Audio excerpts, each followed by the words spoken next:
Pengertian perseroan terbatas berdasarkan Pasal 1 Ayat 1 Undang-Undang Nomor 40 Tahun 2007 tentang perseroan terbatas. Perseroan terbatas adalah badan hukum yang merupakan persekutuan modal, didirikan berdasarkan perjanjian usaha, melakukan kegiatan usaha dengan modal dasar yang seluruhnya terbagi dalam saham dan memenuhi persyaratan yang ditetapkan dalam undang-undang serta peraturan pelaksananya.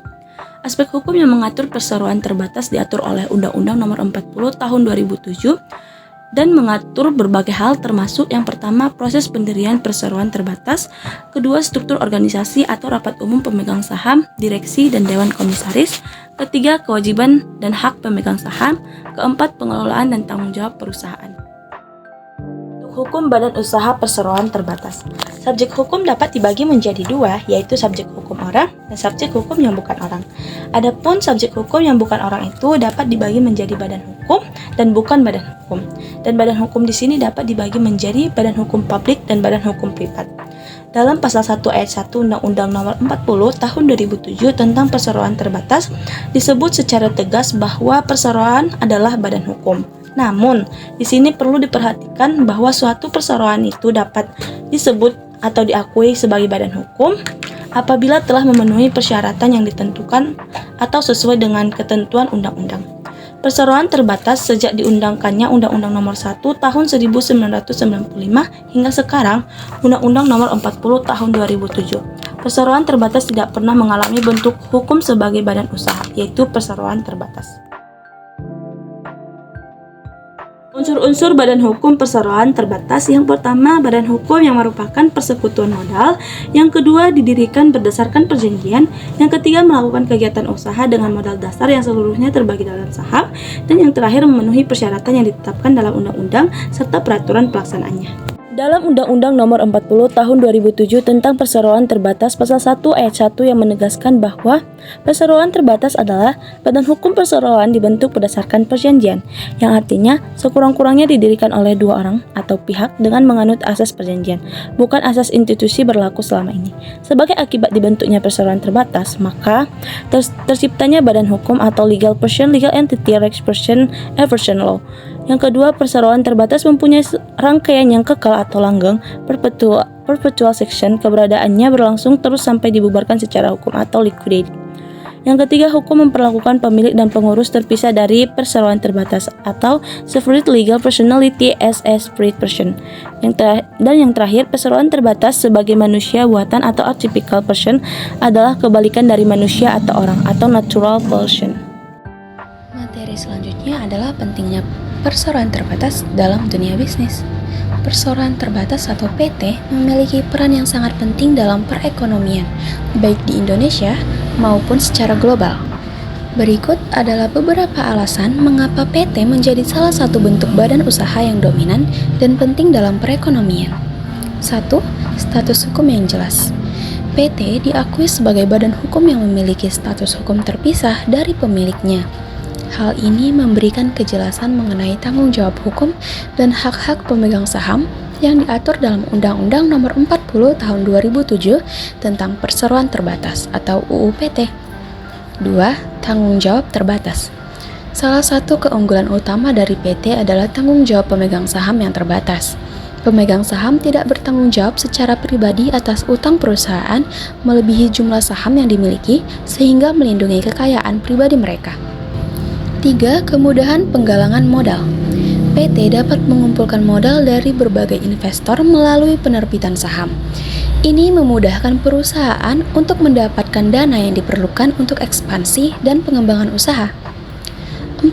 Struktur organisasi yang teratur. PT memiliki struktur organisasi yang jelas, terdiri dari rapat umum pemegang saham atau RUPS, direksi, dan dewan komisaris. Pembagian tugas dan wewenang yang teratur ini membantu dalam pengelolaan perusahaan secara efisien. 5. Kredibilitas tinggi. PT memiliki kredibilitas yang lebih tinggi di mata mitra bisnis dan lembaga keuangan karena statusnya sebagai badan hukum yang diatur oleh undang-undang. Hal ini memudahkan PT dalam menjalin kerjasama dan mendapatkan fasilitas pendanaan. 6. Kemudahan peralihan kepemilikan. Dengan sistem saham, Peralihan kepemilikan dalam PT dapat dilakukan dengan mudah tanpa mengganggu operasional perusahaan. Ini memberikan fleksibilitas bagi pemegang saham untuk menjual atau mentransfer saham mereka. 7. Daya saing global. PT dapat bersaing di pasar internasional, menarik investasi asing, dan berkontribusi pada pertumbuhan ekonomi nasional. Dengan status hukum yang jelas, PT lebih mudah untuk beroperasi di berbagai negara. Nah, lalu ada karakteristik utama perseroan terbatas. Seperti 1. Status hukum terpisah.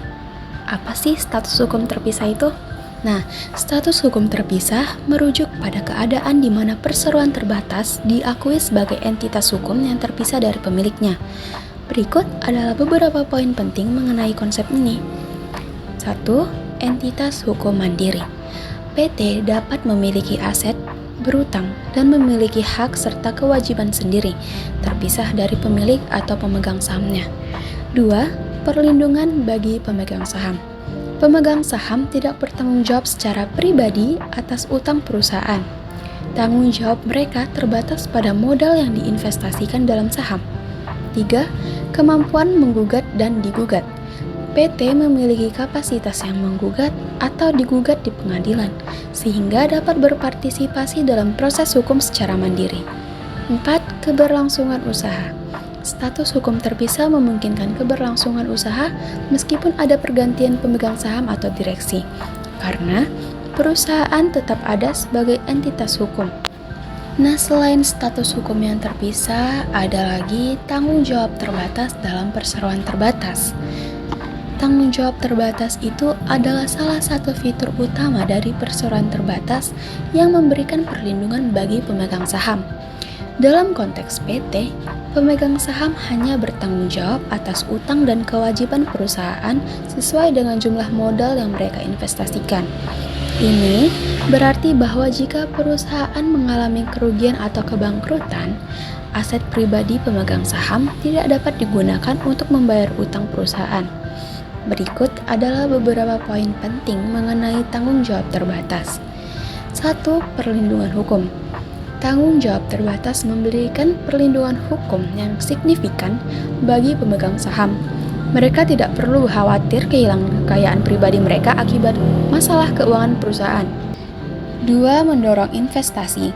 Dengan adanya tanggung jawab terbatas, lebih banyak investor yang tertarik untuk berinvestasi dalam PT. Hal ini membantu perusahaan dalam mengumpulkan modal yang diperlukan untuk pertumbuhan dan ekspansi. 3. Stabilitas bisnis. Perlindungan ini memungkinkan pemilik bisnis untuk lebih fokus pada pengelolaan dan pengembangan perusahaan tanpa merasa tertekan oleh resiko finansial yang tinggi. 4. Keberlangsungan usaha. Tanggung jawab terbatas juga mendukung keberlangsungan usaha, karena pemegang saham tidak terpengaruh secara langsung oleh masalah keuangan perusahaan. Yang ketiga yaitu kepemilikan saham dalam perseroan terbatas atau PT. Kepemilikan saham dalam perseroan terbatas adalah aspek fundamental yang menentukan struktur kepemilikan dan pengelolaan perusahaan. Saham adalah surat berharga yang menunjukkan kepemilikan seseorang atau badan hukum dalam suatu perusahaan. Pemegang saham memiliki hak atas kekayaan dan pendapatan perusahaan sesuai dengan jumlah saham yang dimiliki. Adapun hak pemegang saham yaitu yang pertama hak suara, memungkinkan pemegang saham untuk memberikan suara dalam rapat umum pemegang saham atau RUPS dan berpartisipasi dalam pengambilan keputusan perusahaan. Yang kedua ada hak atas dividen, pemegang saham berhak menerima dividen dan yang dibagikan oleh perusahaan berdasarkan jumlah saham yang dimiliki. Yang ketiga ada hak atas sisa kekayaan, dalam hal likuidasi, pemegang saham berhak atas sisa kekayaan perusahaan setelah semua utang dilunasi. Jenis-jenis perseroan terbatas. Yang pertama, perseroan terbatas terbuka atau PTTBK. Perseroan terbatas terbuka atau PTTBK adalah jenis perusahaan yang sahamnya dapat diperdagangkan di pasar saham. PTTBK adalah perusahaan yang telah memenuhi syarat dan mendapatkan izin untuk menawarkan saham kepada publik. Berikut adalah karakteristik utama perseroan terbatas terbuka. saham PT TBK dimiliki oleh publik, dan pemegang saham dapat terdiri dari individu maupun institusi. PT TBK wajib mematuhi regulasi pasar modal, termasuk melakukan pelaporan keuangan secara berkala kepada Otoritas Jasa Keuangan atau OJK dan publik. Perusahaan harus memberi informasi yang jelas dan transparan mengenai kinerja keuangan dan operasionalnya. Kedua, PT tertutup adalah badan hukum yang didirikan berdasarkan perjanjian dengan minimal 2 pemegang saham. Sahamnya tidak ditawarkan kepada publik dan tidak terdaftar di Bursa Efek. Meskipun tidak didefinisikan secara eksplisit dalam Undang-Undang Perseroan Terbatas, keberadaan PT tertutup diakui dalam beberapa pasal, seperti pasal 21 dan pasal 25. Karakteristik utama PT tertutup. PT tertutup memiliki jumlah pemegang saham yang lebih sedikit dibandingkan PT terbuka. Minimal jumlah pemegang saham adalah 2 orang dan tidak ada batas maksimum yang ditetapkan. Modal yang disetor oleh PT tertutup biasanya lebih kecil dibandingkan dengan PT terbuka. PT tertutup dapat didirikan dengan modal dasar yang lebih rendah, seringkali hanya puluhan atau ratusan juta rupiah, dan sumber pendanaannya berasal dari pemilik keluarga atau kerabat. PT tertutup tidak memiliki kewajiban untuk memberikan laporan kepada Otoritas Jasa Keuangan atau OJK seperti yang diwajibkan oleh PT terbuka.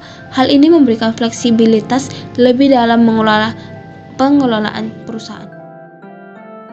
Proses pendirian PT atau perseroan terbatas. Yang pertama, persyaratan dokumen, akta pendirian.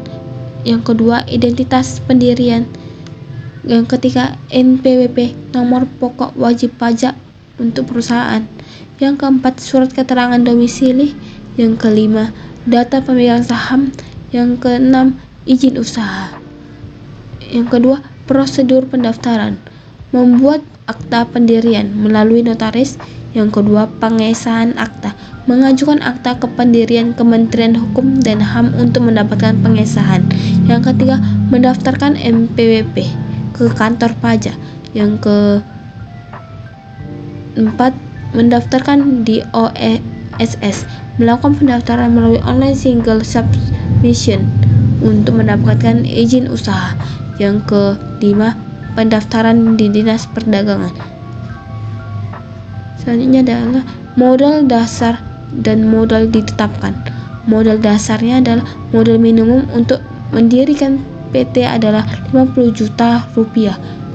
Modal ditempatkan minimal 25% dari modal dasar harus disetor. Jadi untuk modal dasar 50 juta, modal ditempatkan minimal 12.500.000. Selanjutnya adalah struktur pengorganisasian PT. Yang pertama, Rapat Umum Pemegang Saham atau RUPS. RUPS adalah forum resmi yang diadakan oleh perusahaan untuk memegang saham. Dalam rapat ini, para pemegang saham berkumpul untuk mendiskusikan dan mengambil keputusan penting yang berkaitan dengan perusahaan. Fungsi utamanya adalah mengambil keputusan, memutuskan isu-isu krusial seperti laporan tahunan, pembagian dividen, dan pengangkatan anggota dewan.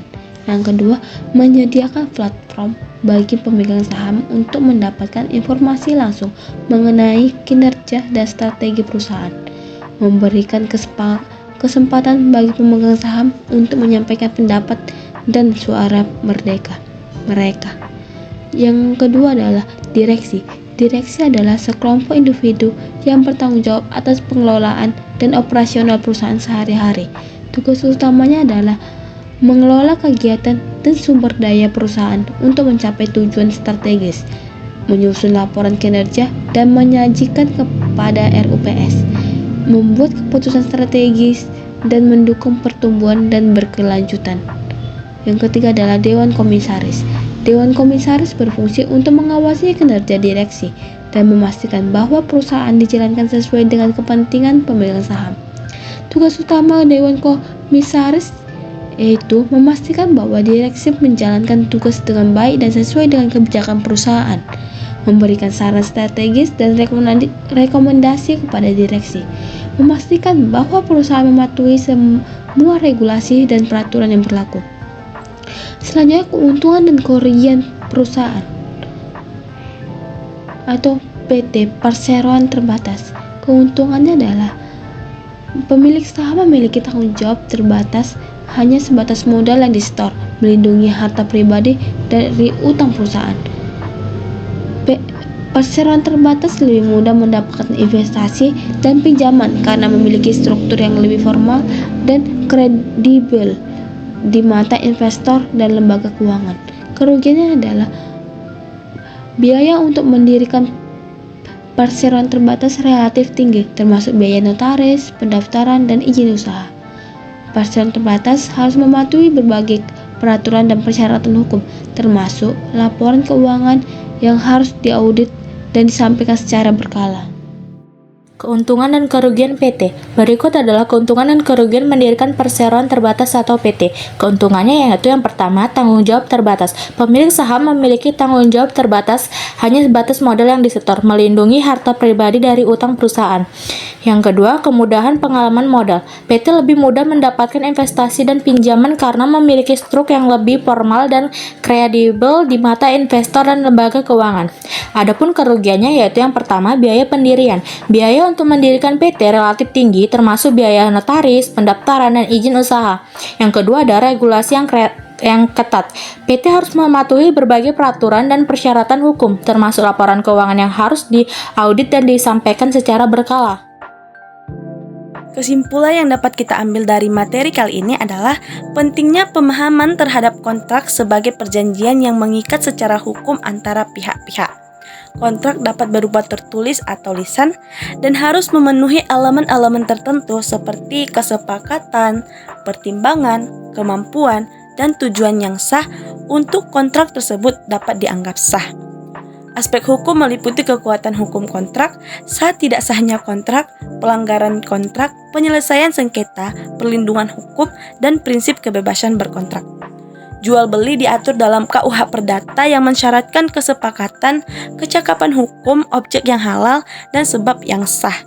Hak dan kewajiban penjual dan pembeli diatur secara jelas, termasuk hak penjual untuk menerima pembayaran dan kewajiban penjual untuk menyerahkan barang.